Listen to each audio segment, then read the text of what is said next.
Et à l'international, l'Iran prépare finalement une attaque en représailles à l'attaque israélienne du 26 octobre dernier. En effet, selon les médias américains, l'Iran aurait transmis des messages diplomatiques indiquant la préparation d'une attaque sophistiquée contre Israël, une riposte qui impliquerait des ogives plus puissantes que celles utilisées jusqu'à présent. Selon le Wall Street Journal, Téhéran envisagerait d'engager son armée régulière dans cette opération et non uniquement les gardiens de la révolution, une opération qui devrait se tenir après les élections américaines qui ont lieu, vous le savez, aujourd'hui. Je vous rappelle que le 26 octobre dernier, Tsahal a bombardé les défenses aériennes iraniennes. Or, dans un contexte plus que tendu, Washington a annoncé vendredi dernier de nouveaux déploiements au Moyen-Orient, incluant des moyens de défense contre les missiles balistiques, des avions de combat et des bombardiers. Toujours à l'international, mais cette fois-ci sur le plan économique, la Chine est à l'orée d'une semaine déterminante alors que les principaux responsables du Parlement chinois se réunissent depuis hier pour élaborer le plan de relance tant attendu par les marchés financiers. Des mesures qui, selon les observateurs, devraient être dévoilées vendredi prochain, soit quelques jours donc après le résultat des élections américaines, élections dont l'issue pourra déterminer la taille du plan de relance puisqu'il serait de 10 à 20% plus important en cas de victoire de Trump, et ce même si la plupart des défis auxquels la Chine est confrontée aujourd'hui sont d'ordre intérieur. Je vous rappelle que le gouvernement chinois a annoncé ces dernières semaines une salve de mesures de soutien à la deuxième économie de la planète, des mesures parmi lesquelles des baisses de taux d'intérêt, mais aussi des baisses de taux pour faciliter l'accès au marché immobilier des ménages chinois. Mais pour les marchés financiers, ce n'est pas suffisant et ces mesurettes ne sauront sortir l'économie de Pékin de son marasme. En effet, selon les économistes, le gouvernement s'apprêterait à emprunter 2000 milliards de yuan, soit à peu près 1,5% du PIB. Mais toujours, selon ces experts, pour relancer la croissance, la Chine aurait besoin d'un plan de relance de 7000 à 10 000 milliards de yuan, ce qui équivaudrait à 2,5 et 4% du PIB. Toujours en Chine, et selon des données publiées ce matin, la croissance de l'offre et de la demande s'est accélérée en octobre. En effet, l'indice d'activité des directeurs d'achat pour les services, calculé par le cabinet S&P Global, s'est établi à 52 points contre 50,3 en septembre. Les entreprises interrogées ont lié la hausse des volumes de nouvelles affaires à de meilleures conditions de marché et à une demande plus ferme. Ces mêmes entreprises qui se sont dites confiantes quant à la situation macroéconomique à court terme, affichant ainsi leur plus haut niveau de confiance depuis mai, toujours selon cette même étude. Aux États-Unis, à quelques heures du dénouement de l'élection présidentielle américaine, les derniers sondages démontrent que tout va se jouer dans un mouchoir de poche.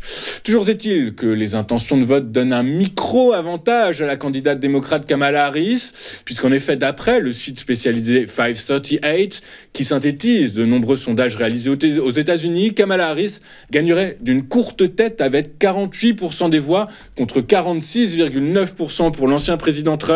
Un écart donc très serré et toujours dans la marge d'erreur des sondeurs.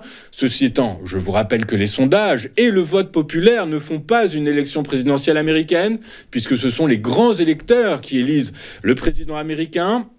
On parle alors d'élections au suffrage universel indirect, puisque c'est un collège électoral de 538 membres désignés par État en fonction de la population qui élit le président dans le mois qui suit le scrutin. On reste aux États-Unis où les ouvriers grévistes de chez Boeing ont accepté cette nuit un nouveau projet d'accord salarial, mettant ainsi fin à un débrayage de plus de 7 semaines.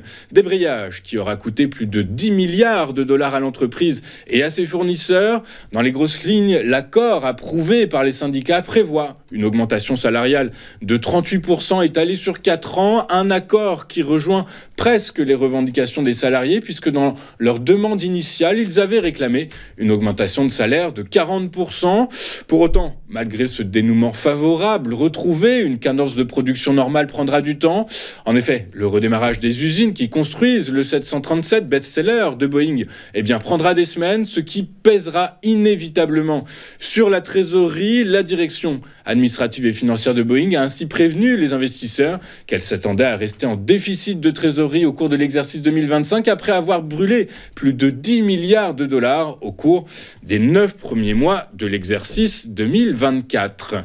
Avant de parcourir les performances des principaux actifs mondiaux lors de la séance d'hier, jetons un œil aux principaux sujets à suivre cette semaine. Et deux événements majeurs donneront le là au marché cette semaine, les élections américaines aujourd'hui et la réunion de politique monétaire de la Réserve fédérale américaine jeudi prochain. Concernant le résultat des élections aux US, une chose est quasi certaine, c'est que le résultat sera contesté par le clan du perdant. Quant à la Fed, les investisseurs s'attendent à une baisse de 0,25 points de pourcentage après celle d'un demi-point de septembre dernier. En Europe, les investisseurs auront un œil sur la décision de la Banque d'Angleterre qui, selon eux, devrait baisser ses taux directeurs de 25 points de base. Un impact qui, vous vous en doutez, n'aura pas le même retentissement sur les marchés financiers que l'actualité américaine. Attardons-nous un moment sur ce qui s'est passé sur les principales places financières de la planète hier. Et en Europe, les marchés financiers ont clôturé en ordre dispersé. À la veille des élections américaines, les investisseurs ont préféré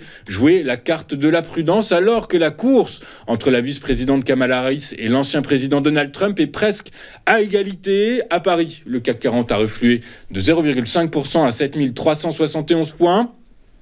À Francfort, le DAX s'est délesté de 0,47% à 19 164 points. Mais à Londres, le FTSE a lui gagné 0,91% à 8 184 points. À Wall Street, les marchés ont marqué le pas hier à la veille de l'élection présidentielle. Le Dow Jones a reculé de 0,61%. Le S&P 500 a lui cédé 0,28%. Quant au Nasdaq, il a lui perdu 0,33%. En Asie ce matin, alors que le comité permanent de l'Assemblée populaire nationale de Chine se réunit cette semaine et qu'il devrait approuver d'importantes initiatives de dépenses pour stimuler la croissance, les marchés financiers ont clôturé en hausse. L'indice Hang Seng de Hong Kong a bondi de 1,4% à 20 853 points. Quant à l'indice composite de Shanghai, il a lui gagné près de 2% à 3 373 points. Même tendance pour l'indice phare japonais puisque le Nikkei a gagné 1,4% à 38 571 points. Sur le marché des taux souverains en zone euro, le rendement du Bund à 10 ans a cédé 1,5 point de base hier à 2,39%, alors que celui à 2 ans a lui gagné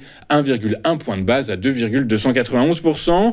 À l'heure de la clôture à Wall Street, les rendements des bons du Trésor ont chuté. Le rendement à 10 ans est tombé à 4,309% après avoir atteint vendredi 4,361%, son plus haut niveau depuis le début juillet. Enfin, sur le marché du pétrole, l'OPEP+ a prévenu les marchés que le processus de réduction de sa production sera bien initié en janvier 2025 et non en décembre, comme prévu initialement. Des coupes de production qui devraient atteindre 2,2 millions de barils par jour. Les prix ont donc été tirés vers le haut hier. Le prix du baril de Brent de la mer du Nord pour livraison janvier s'est apprécié de 2,71% pour clôturer à 75,08 $. Quant à son homologue américain, le baril de WTI avec échéance décembre, il a lui gagné 2,85% à 71,47 $ l'unité. Marquons une première pause dans cette édition du 5 novembre et juste après, comme annoncé, nous retrouverons Hervé Dupré et son Chronocac. À tout de suite sur Téléfinance.